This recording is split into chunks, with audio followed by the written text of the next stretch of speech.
Bring in California Congressman, House Majority Leader Kevin McCarthy right now. Congressman, it's good to see you. Thanks so much for joining us. Thanks for having me on the show. Let me kick it off right there where Blake left off. What are your thoughts over this court battle over President Trump's travel order?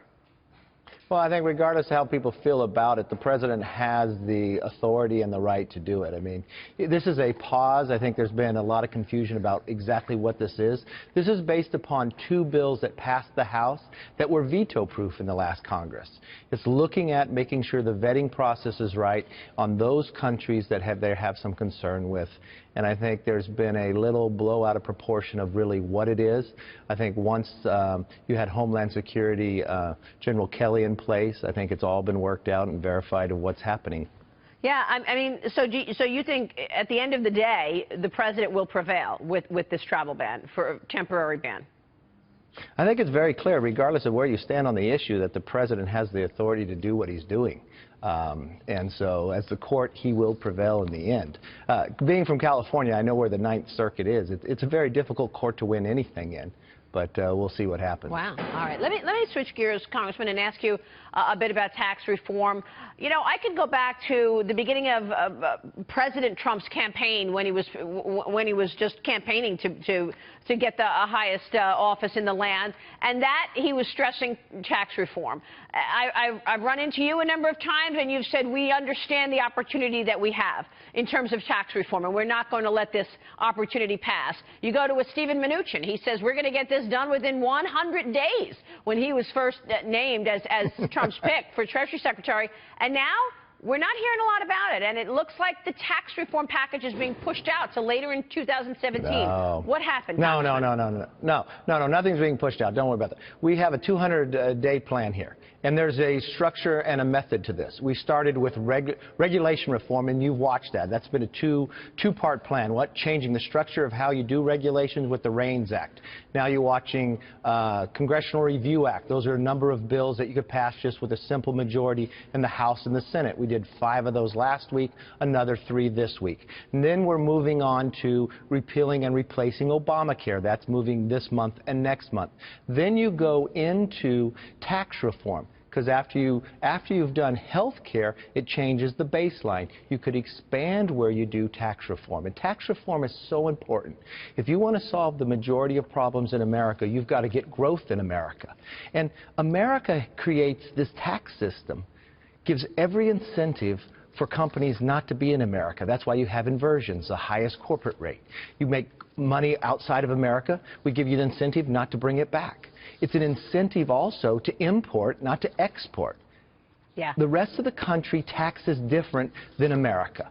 They punish our products instead of made of America. Take a simple situation. Think of an America product like let's take a Harley-Davidson motorcycle, where it's built in America and it's taxed. It leaves America and say it goes to Germany. Well, it's taxed when it's entered that country, and it competes against their products, taxed twice. But take a BMW motorcycle, leaves Germany, they have a VAT tax, so it gets rebated, not taxed. Comes into America, and it's competing against our product, but it has an advantage. We need to look at our tax system differently. And that's exactly what we're doing, a complete overhaul where we lower the corporate rate to 20. We take these 7 rates, make them down to 3. We simplify the tax code so everybody understands it, puts it right onto a postcard. And then we talk about a border adjustment tax where you go through. And that would create more of incentive to be made in America, put us on a territorial tax, which you would want to make the product here, but also put us around the world. You wouldn't worry about repatriation anymore. The money would still be coming back. You wouldn't be taxed upon that. And it would put us more in sync, make us more competitive, and bring growth back to this country. So is the border adjustment tax in some ways a catch-up to the rest of the world? Because when you look at the rest of the world, there is either a border adjustment tax of some kind or a VAT tax right at the border. Exactly. Yeah. We are one of the few countries that does not tax this way. And it is simply that version. Now, if you go to a VAT tax, that just expands government very, very quickly around. I think a border adjustment is the better way to do it. But let me ask you this, because the border adjustment tax was not talked about in the preceding year in any way. And now I'm reading a political story right now, and they say, there's a quote from someone saying, perhaps the biggest roadblock is not the result of Republicans fighting with Democrats, but Republicans fighting among themselves. Is the border adjustment tax one of the issues that is stopping you from moving forward sooner? You say you have a 200-day plan. Will we understand what the tax plan looks like within 200 days? Is that what you're saying? We'll understand what, even if it's not put into place until later on in the year? Maria, we have put this plan together, what we had in a better way, what we campaigned on before the election. There is a method of how you go about building these columns. Why have you not gone through and had the repealing of Obamacare? Because when you have Obamacare, there's 1,400 pages of just the power when it comes to the Health and Human Service Secretary. Well, you know what? Tom Price has not even been confirmed yet. The Democrats have held up, more so than any other president has ever had, these cabinets.